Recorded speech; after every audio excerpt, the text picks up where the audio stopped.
God is good.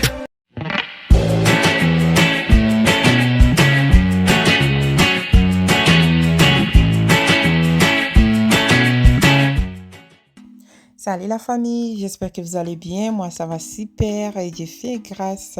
Alors, on se retrouve pour une recette des beignets aux œufs. Beignets aux œufs, très simple et facile et c'est pas difficile à faire. Donc, si vous suivez seulement la technique, comment est-ce que je le fais et vous l'essayez chez vous, c'est très délicieux et pratique. Avant de passer à la présentation, je me présente, je suis Fanny, la maman des 5. C'est ma passion de faire les vidéos YouTube. J'adore représenter ce que je sais, apprendre aux autres personnes. Et dans ma page, il y a des témoignages, des vlogs, des recettes, de la déco, nettoyage, motivation. Donc, vie quotidienne. Donc, c'est un peu ça. Alors, je vous recommande, s'il vous plaît, abonnez-vous massivement pour me soutenir, surtout si mes contenus t'intéressent vraiment parce que c'est l'objectif de la motivation en étant une mère de 5 enfants, c'est motive. Alors, on passe à la présentation. J'en ai ma farine blanche et j'en ai les sucres blancs. J'en ai d'œufs aussi, donc on dirait que c'est autour du blanc. Alors, j'en ai d'œufs et j'en ai aussi mon bol. Il y a de l'eau, j'en ai aussi mon bol de mixage. Alors, on va passer à notre mixage. Ce qu'on va faire aujourd'hui, je mets de l'eau et je vais rajouter 6 œufs que je vais mettre dans mon lot dedans. Et quand je vais écraser mes 6 d'œufs, par la suite, on va passer à l'étape de rajouter les sucres. Les sucres, moi, je ne mesure pas parce que je ne suis pas assez fort à prendre des mesures pour commencer à mesurer. Je mets telle quantité et tout. Non, j'ai en fait ma petite technique de comment ma mère m'a appris en regardant les quantités de nourriture, en regardant les quantités de beignets que tu fais. Tu vas juste mettre comme ça. Donc, c'est comme un peu déjà préparé dans ma tête, mais je n'utilise pas mes petits mesurettes pour savoir que j'ai mesuré 1 millilitre, des centimètres ou quoi que ce soit. Non, je n'utilise pas ça et je ne vais pas non plus vous expliquer pour vous mettre dans les confusions pour rien. Je suis sûre qu'entre nous, chaque personne essaie comment utiliser sa manière de mixage des beignets. Elle n'a pas non plus toutes ces mesures pour utiliser. Alors, donc c'est un peu ça. Là, on met des sucres, après on va mettre la farine et on va vraiment mixer tout ensemble. Par la suite, on va se retrouver à la cuisine pour faire les cuissons de nos beignets. Donc, suivez au rythme de la musique. On se retrouve dans quelques secondes. Abonnez-vous.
Donc là, c'est déjà toute prête. Alors, je me suis déposée déjà et je vais utiliser la petite cuillère parce que j'aimerais avoir des petites formes et c'est très bon. Quand on fait des beignets avec des petites formes, ça dépend de d'autres personnes. Mais moi, je trouve que l'huile n'entre pas vraiment et ces beignets aussi, quand tu les prépares, Il n'y a pas d'huile qui reste vraiment dans les beignets. Ça sort très sec, très bien tendre dans la bouche, comme super. Donc, alors, je vous laisse suivre au rythme de la musique.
Bon, voici comment est-ce que s'est déroulée notre petite recette du goûter de beignets. Une recette très facile, très simple, facile à faire. Même mes enfants de 10 ans, il est fait à la maison comme la fin de semaine. Donc, c'est très facile. Donc, vous pouvez l'essayer, vous allez me donner raison et tout le monde va vraiment adorer. C'est ça. Alors, je vous recommande de vous abonner encore, s'il vous plaît, pour me soutenir. J'en ai besoin de votre soutien. Abonnez-vous massivement. Il y en a comme 90 personnes qui ne sont abonnées. Abonnez-vous, vraiment, ça me fera plaisir pour votre soutien. Et comme on le dit dans ma routine, ce qui commence bien finit très bien par la bonté de l'Éternel. Alors, on se retrouve pour la prochaine vidéo. Que Dieu vous bénisse abondamment. Bye bye.